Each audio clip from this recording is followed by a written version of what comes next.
No, yep, you're wrong. Mesh didn't know how to pronounce it. Yeah, no doubt. All right, let's get to Johnny Mack here joining me on the show right now. Johnny Mack, you in there, brother? You got me? Yeah, I'm here. You got me? I got you, brother. You sound good, look good.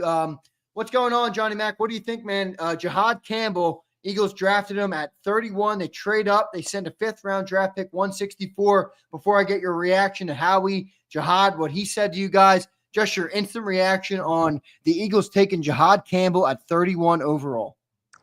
Yeah, certainly an interesting night. This is not a player that the Eagles were sort of allowing people to realize their interest in him. Just got done talking to Howie a little bit ago, and he mentioned it was a top 10 player on their board. They didn't bring him in. Jihad mentioned that he only spoke to them once in the pre-draft process. And this was the guy they started trying to trade up at 22 with the Chargers first.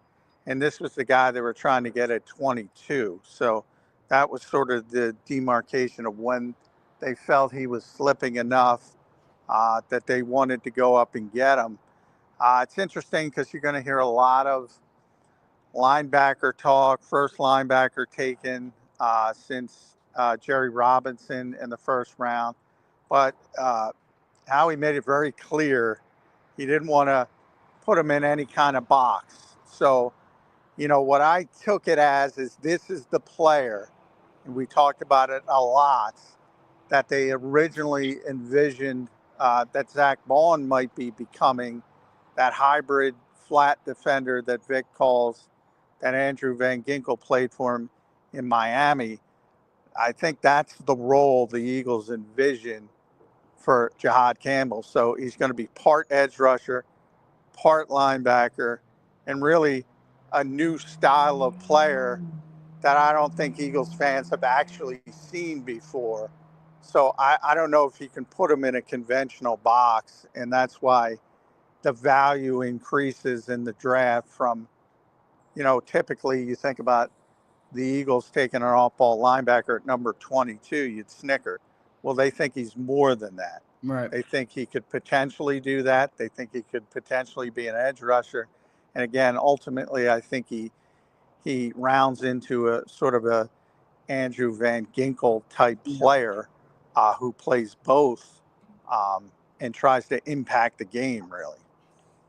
What do you think his value is year one, John? Like, you think this guy's a plug and play starter? Is it bad news for Nakobe Dean? Like, you think that's his starting point for this team? No, I don't think it has anything to do with Nakobe Dean. Interesting. And Okay. how he said that. That's my point. He's not a middle linebacker. The Eagles are not bringing him in to be a middle linebacker. He's much more versatile than that, and I'm not sure he has the instincts to play that position. To be honest, that's what people are going to have to start opening their minds to, a different style of player. That originally, that's what they envisioned for Zach Bond before Zach Bond just settled into the off-ball linebacker spot.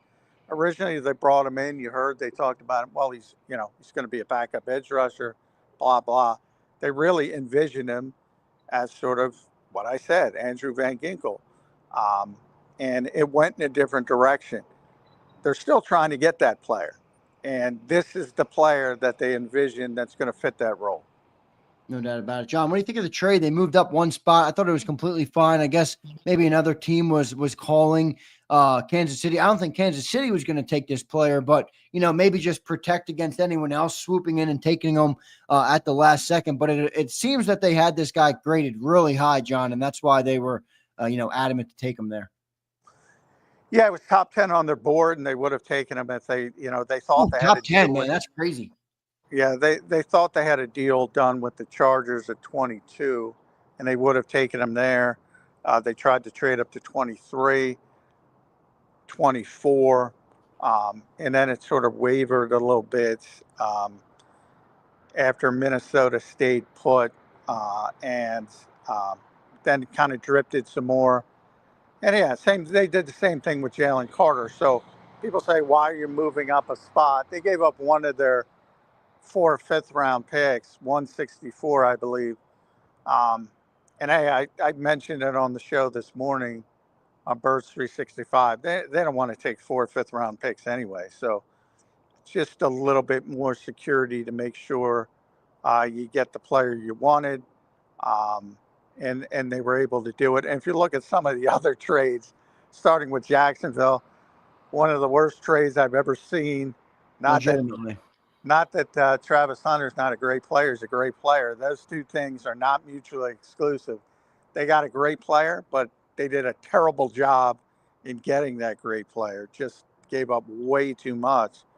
And the same thing with Atlanta late in the round, giving up a future first-round pick. Howie gave up 164.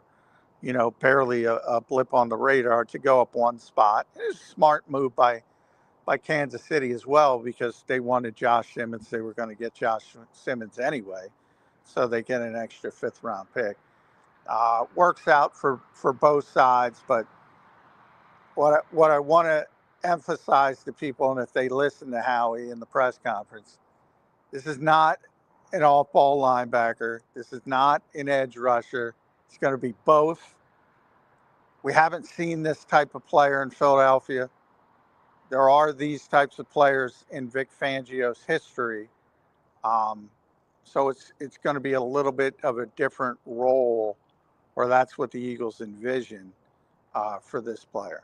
Is it an every down player? Like when you say we've never seen this type of player, I understand it's a versatile player, but it's not a gadget guy, is it? Like shed some light on that, People want to watch Andrew in Miami or Minnesota last year. No, it's a full-time player, but it's just a different position. He plays both, and it'll depend on opponent, what they're trying to do. It'll depend on who's available. If somebody's hurt, he might have to play off the ball. Somebody's hurt up front, he might have to play up front. It's going to do different things to the point where, we tried to pin down Howie 87 different ways.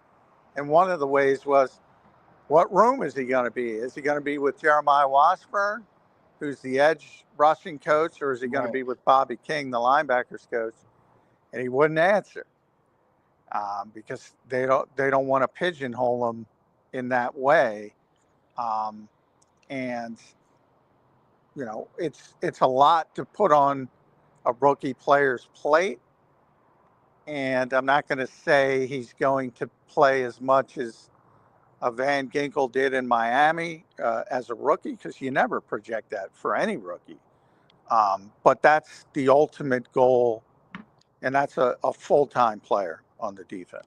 John, talk to me about the injuries, man. A couple of people bringing up the injuries, might not be ready for training camp. What do you know about the injuries so far? How concerning are they to you? And just any information you can shed on them for the people listening right now.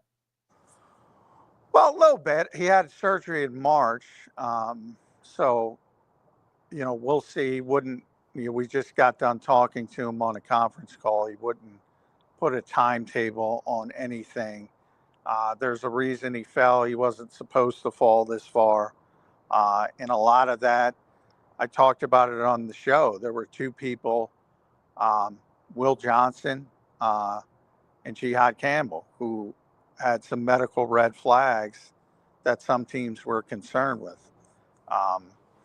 Obviously, the Eagles weren't as concerned as some others. And as I said, they would have taken him at 22. They got him at 31. So, that's one of those things you have to wait and see. But, yeah, he had surgery in March, and certainly one of the reasons he fell to 31 was because of that reason.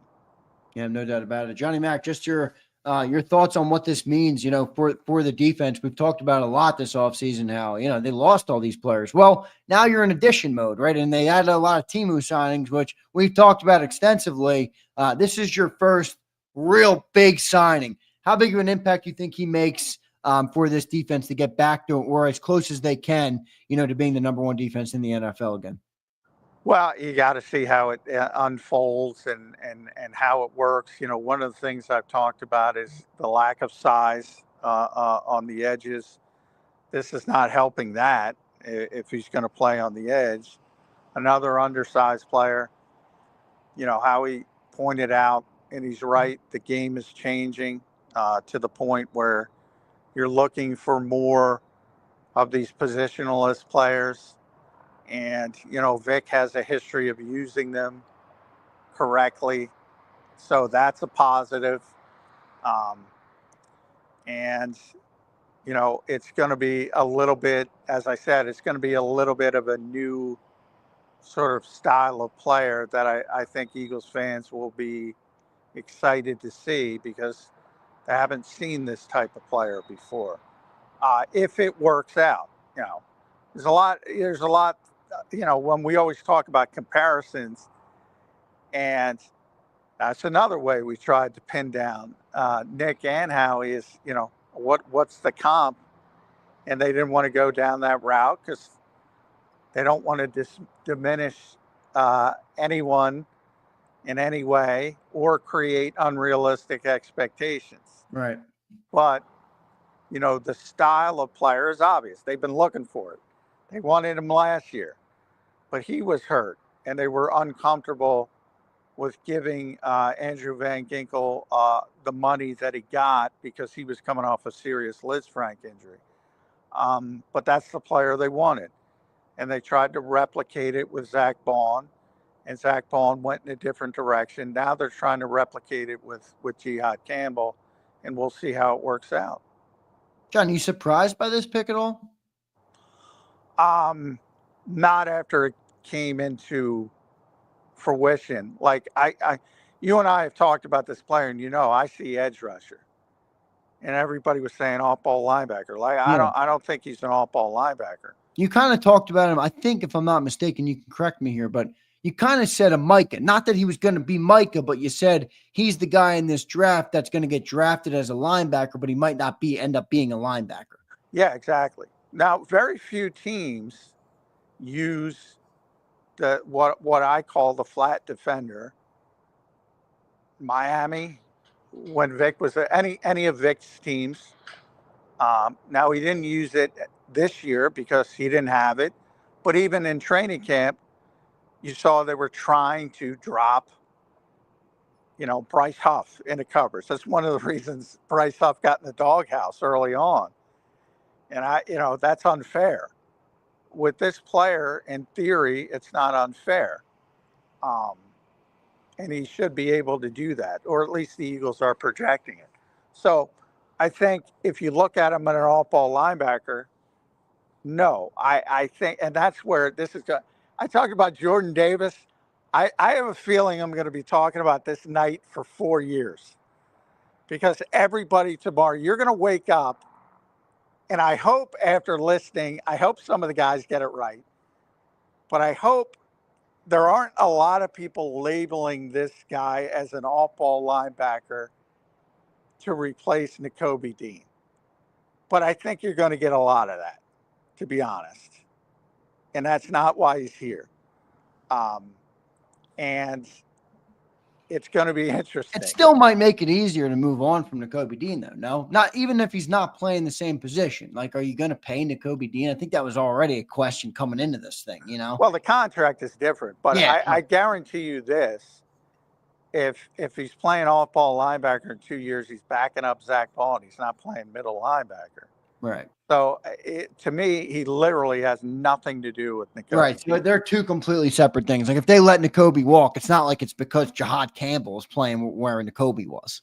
No. And if that's the case, and they want to turn him into a stack linebacker full-time, Zach Baun would move to middle linebacker, and he would play weak side.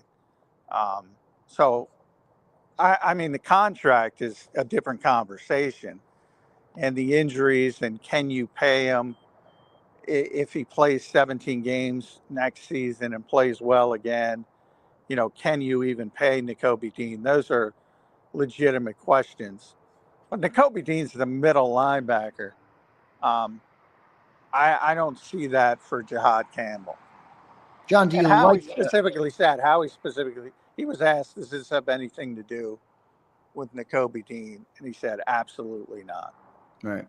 John, I asked if you were surprised by the pick. Now I'm going to ask you, do you like the pick? Like value, spot, the player with the injury, all things considered, all the context we just talked about. Do you like this pick for the Philadelphia Eagles? Well, I prefer to have a legitimate edge rusher. I've been saying that for a long time. And Ezra was on the board, man. Ezra was there.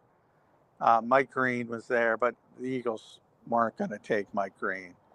From a football perspective, I think that would have been a home run pick. But if he didn't have the issues he did, he would have been gone, 10 to 15. Right. So, there's a lot of people that have red flags on him. Clearly. And I just don't think he's on the Eagles board until potentially day 3. And even then, I think because of what Howie said, and I think he's completely off the board, which is very rare. Normally, when they red flag people for injuries, they'll consider them if they get to day 3. And in this particular case, I don't even think they'll consider him.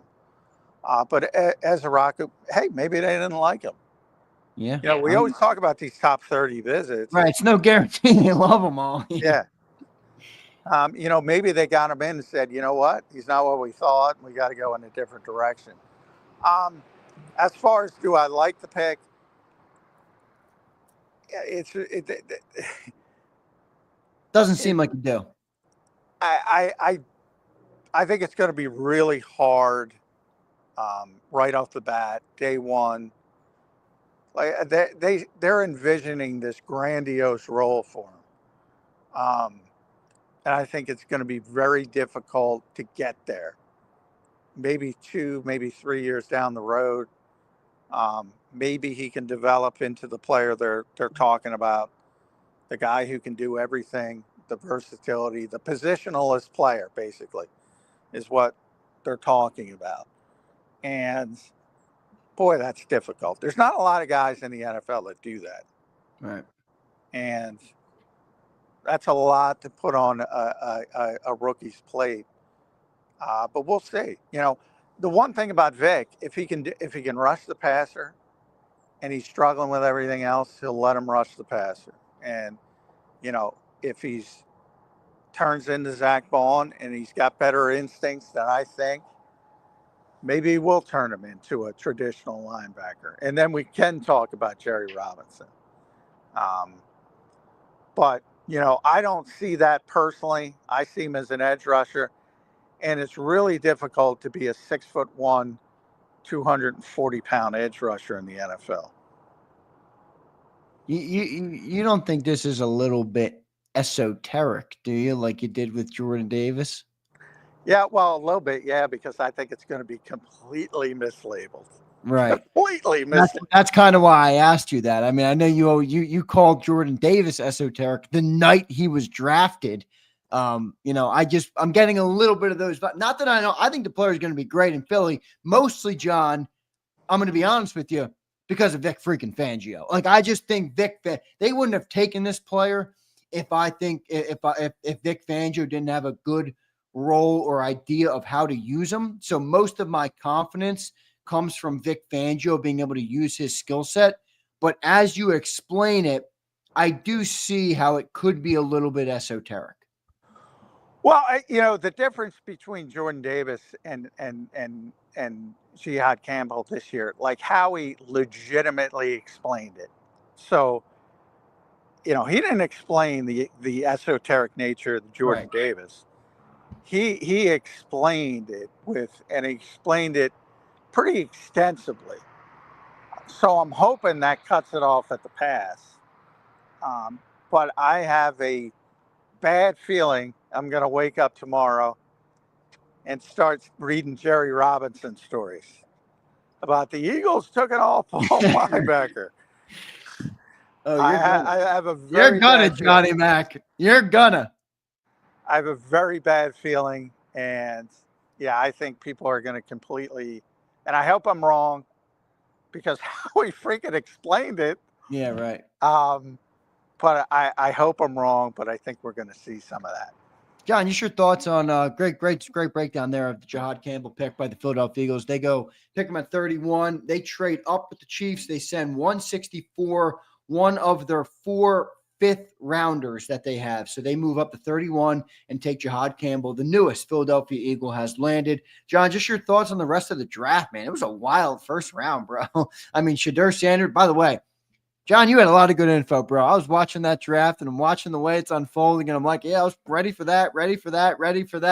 Shadur Sanders doesn't get drafted. Jackson Dart does get drafted. Another thing you predicted on the show this week on Birds 365, that there would only be 2 quarterbacks in the first round, Jackson Dart being the second one. So well done by you. But just your overall thoughts on the first round, man. It was an interesting one.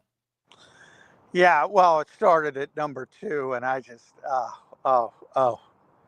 my guy Tony Khan. Now Tony's not responsible for that, but no, I know. Yeah. What I first, the new GM there. This is James Carson coming to life, whatever his name, Jeff Carson. For anybody watching the movie Draft Day, the guy Kevin Costner took advantage of was the Jacksonville Jags GM, and I felt this guy came to life. Jeff Carson from the movie. That is one of the worst trades I have ever seen in my entire life covering the NFL. I mean, it has nothing to do with Travis Hunter. It's a very good player. It's just not understanding the value. Yeah, you move up 3 picks. They move up 3 picks. They give up a 2026 first-round pick. Now, the Jacksonville Jaguars are probably not going to be that good. Probably going to be a top 10 pick. Maybe if they catch some 15. Yeah, 15, yeah.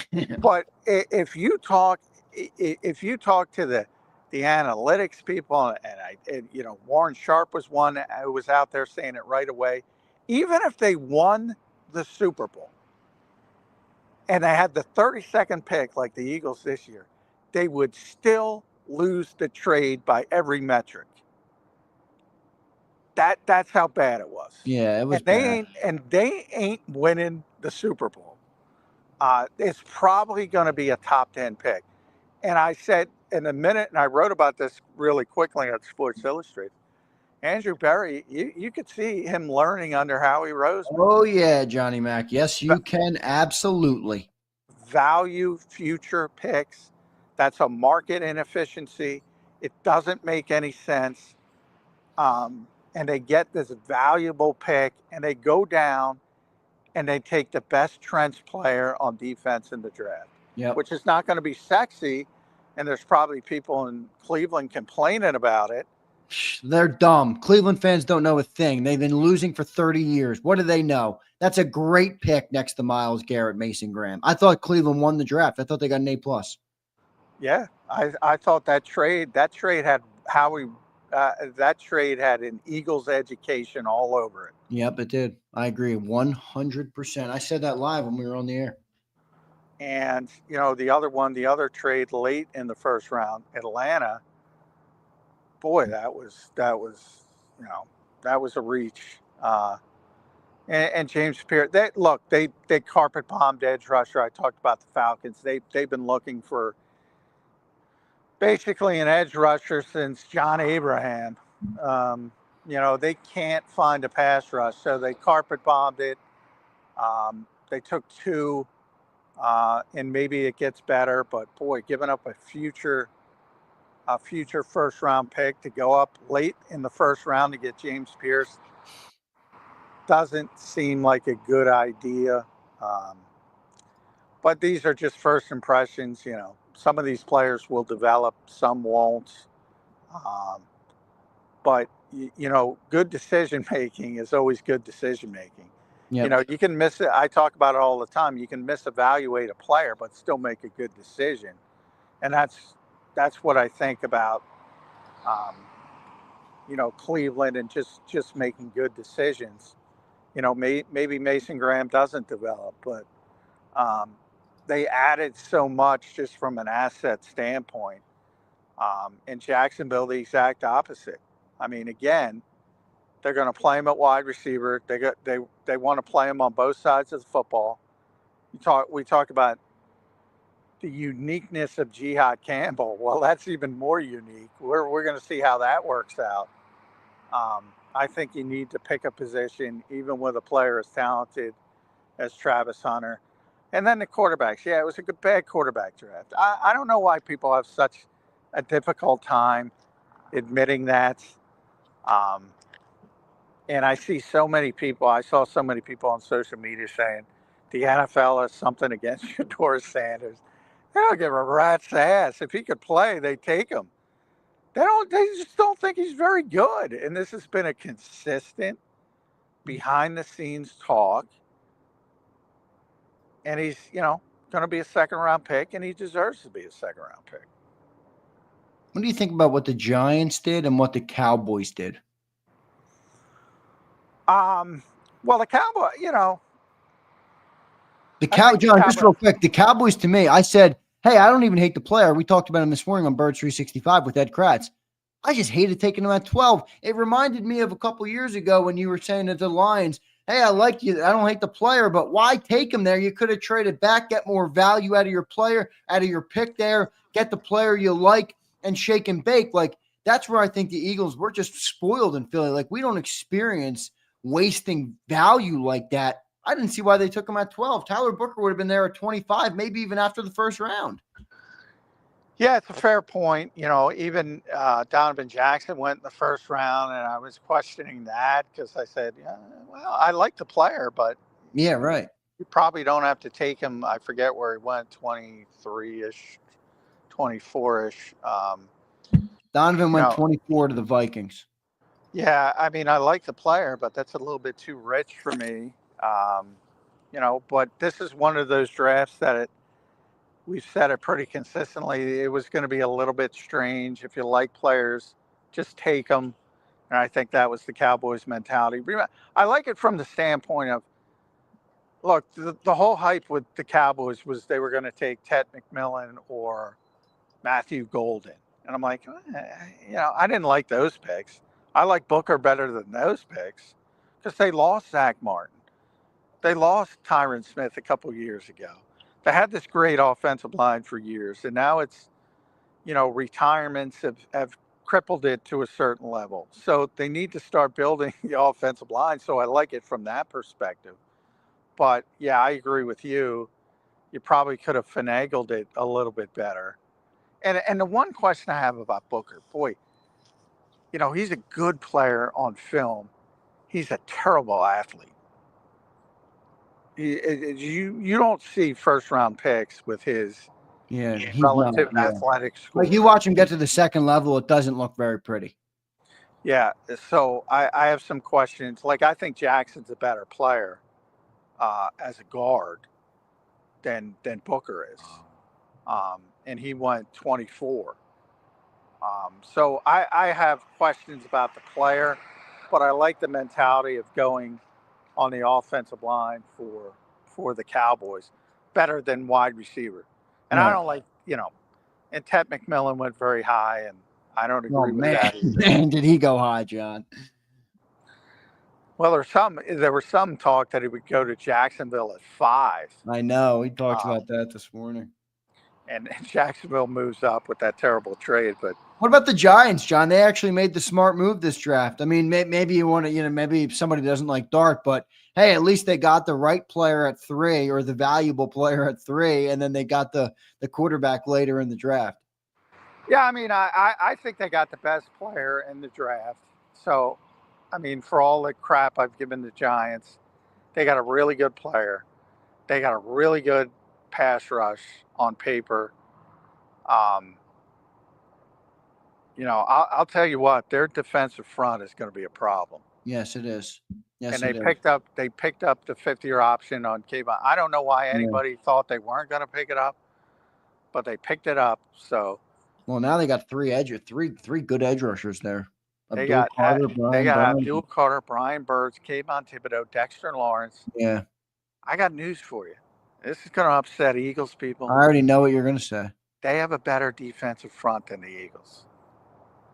Now, they are by no means prepared to compete with the Eagles because their offense is an abject disaster. But they have a better defensive front than the Philadelphia Eagles. Darius Slay said the same thing. And they've one of the best defensive fronts in football on paper. And we have to say, I mean, he is a rookie, he hasn't done it. You have to see Abdul Carter, but he's going to be good. It's just a matter of how good and how quickly he can get there. But they are really gifted. And I say that every week, I feel, when we do shows. Every team in the NFL has really good players. Even the worst teams have a handful of really good players. And the New York Giants have a handful of really good players at a very important position, the defensive front. Johnny Mac, great stuff, brother. Real quick, last question for you. Big round 2 tomorrow, man. A lot of names left, John. Will Johnson, Mike Green, Nick Emanwari, Ezraku, Darius Alexander, Shavon Revel, Shadur Sanders, Arroyo, Amos, Mason Taylor. I mean, the names go on and on. Luther Burden, Shamar Turner. There's more and more and more. And then the other guy, Femi Oladipo. Like, there's a lot of names tomorrow, John. What do you think of going into round 2 tomorrow? You think the Eagles are going to shake and bake, maybe move up in that round 2? Same thing tonight. It might be targeted. I don't know if they have, it's going to be tough to get from 64 up to the top of the. Yeah, right. I think they'd love to get, Oladipo. I know that's a player they like, but I think he's going to go very quickly tomorrow. I think the quarterbacks are probably, Cleveland's going to probably take a quarterback at 33.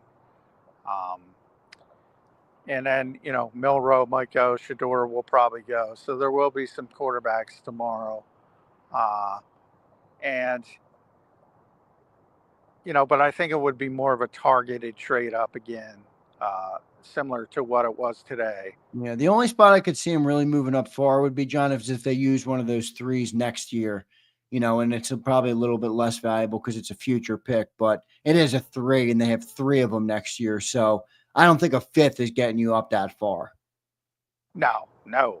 Yeah. So that's what I mean. If you do a 3 and a 5, maybe you can move up 15 spots. Yeah. And, again, where are they with Dallas Goedert? Now, Shane Steichen got Tyler Warren. That's one of the best picks. Tyler Warren fell to Indianapolis. Yeah, man. Which is perfect. And Loveland, that's another one I warned people. I said Loveland might go before Warren. There are some teams that like him better, and you saw that. I'm surprised Chicago was one of them, but there were more than one team that liked him better. And it turned out he went first. But that's a great pick for Shane Steichen. It also means he has no interest in Dallas Goedert now. So it's becoming more limited with potential trade partners. And boy, man, maybe just work it out. Just hammer it at, I do think it's going to take Dallas realizing, all right, it's one more year, and then you'll get the free agency next year. And I hope both sides can work that out, because I think he'd be really important to this team again next year. Johnny Mac, great stuff tonight, man. We appreciate you checking in. A long day for you, man. Going till 1 a.m. in the morning, 1:15 in the morning here. Get home safely, brother. We will talk to you in the morning, bright and early, just 7 hours from now, 6 hours, 45 minutes from now. So you might have to get me up. Yeah, I'll give you a call at 7:58 tomorrow. All right, Johnny Mac. John, drive home safe, brother. We'll catch you in the morning. All right, bud. All right, thanks, man. Talk to you. There's Johnny Mac, John McMullen, #1 Eagles beat reporter in town. Great stuff from Johnny Mac, man. Love listening to him talk about ball. Look, I don't always have the same opinions of him, but I do like the way that he's able to explain what he's talking about, why he thinks that. Again, you don't have to agree with him. I don't care if you agree with him or not. You agree, disagree. I like to talk to people that know what they're talking about, have good insights. Johnny Mac is the best in the game. So great stuff there from Johnny Mac. Great shows tonight, man. What a great night 1 of the draft. I think this is a slam dunk pick, bro. I think this is a slam dunk pick. I mean, the more I think about it, I know John said there's a little bit of an esoteric nature to it again with like there was with Jordan Davis, where, you know, it's not really a defined role. It's not an off-ball linebacker. It's not really going to be an edge rusher. But I think this is, look, we had Vic Fangio. I think Vic Fangio is going to use this guy masterfully. This guy's a flat-out player. He's athletic. He moves, speed, power, athleticism. He's got it all, you know, and he's got it all. And I think this is a great pick for the Birds. You heard Howie, man, top 10 on their board, and they get him at 31. And the only thing it costed them was a 5th rounder. Like, bro, this is a slam dunk. That's a slam dunk. That's a slam dunk. Remember, there's a value element to drafting, right? Like, you just heard John talk about it with Cleveland or with Jacksonville. Hey, the player is good, but the value of what you spent to get that player was horseshit, awful, brutal, gave up value. The Eagles got max value here on Jihad Campbell, I think. So, look, I love it. Great stuff for the Birds to be able to do this right now. And I'm looking forward to tomorrow, man. I'm already looking at this draft board. I'm like, holy moly, man. We got players everywhere tomorrow. So we're going to have another great night of the draft tomorrow. And I tell you what, I appreciate all you guys, man. I appreciate all you guys so much for listening in tonight. If you're new to the channel and you don't watch often, I appreciate you too. We still have over 1,300 watching on YouTube, over 2,500 watching on all of our platforms. So thank you all so much. Night 1 of the NFL draft is officially concluded. The Philadelphia Eagles added Jihaad Campbell, a great player, University of Alabama, 6'3", 240, 245, so depending on where you look, 235, 245. And, you know, big news, big stuff. So let's see what happens tomorrow. But already off to a good start for the Philadelphia Eagles in this draft. Again, thank you all so much. All right, hit that like button on your way out, please. We should get up to at least 500 likes tonight. I appreciate all you guys, man. Twiz, Daz, Senor. What's the matter, Senor? You canceled your membership because I chirped you earlier. Jack Straw, Greg Miller, Trey. What's up, everybody? I appreciate all of you guys, man. Brian Pumper. Yo, Pump, you've been great all day, bro. All freaking day for Brian Pumper. So thank you all so much, man. And I'll catch you guys next time. Hit the like button on your way out and go freaking Birds, baby. Go freaking Birds. See you next time, everybody. The following